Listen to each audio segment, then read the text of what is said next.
নমস্কাৰ সকলোকে competitive exam এছপাইৰেণ্টছৰ আন এটি ভিডিঅ'লৈ পুনৰবাৰ স্বাগতম জনাইছোঁ। ডিব্ৰুগড় ইউনিভাৰ্চিটিৰ BEdৰ ফৰ্ম ফিলাপৰ ক্ষেত্ৰত এডমিশ্যনৰ যি ফৰ্ম ফিলাপ হয় সেই ফৰ্ম ফিলাপৰ ক্ষেত্ৰত মই ইতিমধ্যে ভিডিঅ' আগবঢ়াইছোঁ। আশা কৰোঁ আপোনালোকে ভিডিঅ'সমূহ চাইছে আৰু এখন নটিচ লৈ আহিছোঁ এডমিশ্যনৰ নটিচ। এই নটিচখন হৈছে district institute of education and training Dhemaji. নটিচখননো কি আছে আমি চাওঁ। This is to notify that the online applications Google Form are sought to admission into 2-year BEd course under Dibrugarh University for the session 2024-25. Candidates who has secured 24 marks and above in the BEd Common Entrance Test 2024 conducted by the Dibrugarh University are eligible to apply.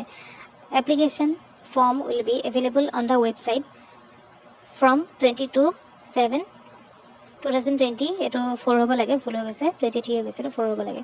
গতিকে যিসকল ষ্টুডেণ্টে 24 marks বা তাতকৈ অধিক marks লাভ কৰিছে, যিটো common entrance test হৈ গ'ল, তাত যিখন স্ক'ৰ কাৰ্ড দিয়ে সেই স্ক'ৰ কাৰ্ডত যিমান 24 বা তাতকৈ যদি বেছি পাইছে সেইসকলে কি কৰিব পাৰিব, এপ্লাই কৰিব পাৰিব। আৰু অনলাইন এপ্লিকেশ্যনছ হ'ব আৰু অনলাইন হ'ব। আৰু তাৰোপৰি ৱেবছাইটটো আপোনালোকে ইয়াত উল্লেখ কৰি দিছে, এইটো ৱেবছাইটটো।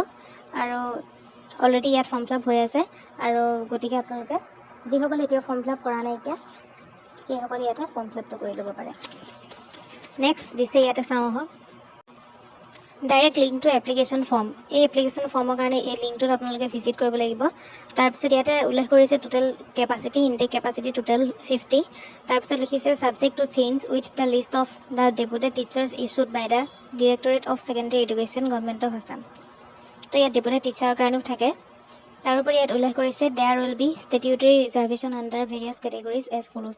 আপোনালোক যদি EWS কেটেগৰী হয় বা SC, ST, STP, STH, OBC, MOBC বা ফিজিকেলি চেলেঞ্জ ষ্টুডেণ্টছ হয়, তাৰ ক্ষেত্ৰত ৰিলেক্সেশ্যন থাকিব এনেদৰে। আৰু তলত উল্লেখ কৰিছে ইম্পৰ্টেণ্ট ডেটছবোৰ। ইয়াত দিছে 1 নম্বৰত application form is available in DIET Dhemaji website. এই ৱেবছাইটটোত www.daithemazi.in এই ৱেবছাইটটোত আপোনালোকে পাব এপ্লিকেশ্যন ফৰ্ম, যিটো অলৰেডি দিয়া হৈছে 22ৰ পৰা। আৰু লাষ্ট ডেট দিছে ছাবমিশ্যনৰ ফৰ্মখন 28 জুলাই। তাৰপিছত দিছে 3 নম্বৰত publication of provisional merit list. Provisional merit list কেতিয়া ওলাব? 29ত ওলাব।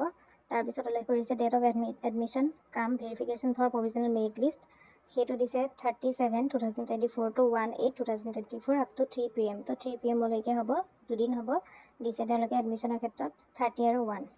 তাৰোপৰি 5 নম্বৰটোত উল্লেখ কৰিছে পাব্লিকেশ্যন অফ ৱেইটিং লিষ্ট। কেতিয়া ৱেইটিং লিষ্ট পাব্লিছ হ'ব? Subject to availability of seats, সেইটো দিছে 2 আগষ্টত। চ' এইখনে আছিলে ডাইট ধেমাজি এপ্লিকেশ্যন বা অনলাইন এপ্লিকেশ্যন বা এডমিশ্যন নটিচ। চ' যিসকল ষ্টুডেণ্টে এতিয়াও এপ্লাই কৰা নাই সেইসকলে কৰি দিয়ক। কাৰণ এনেকুৱা নহয় যে আপোনালোকে এইখনত যদি এপ্লাই কৰা আছে সেইখনতে পাব, তেনেকুৱা কোনো কথা নহয়। যিহেতু ষ্টুডেণ্ট বহুত, গতিকে আপোনালোকে 2-3খনত কমেও এপ্লাই কৰি থোৱাটো উচিত হ'ব। চ' আজিৰ ভিডিঅ'টো আছিলে ইমানেই। Thank U.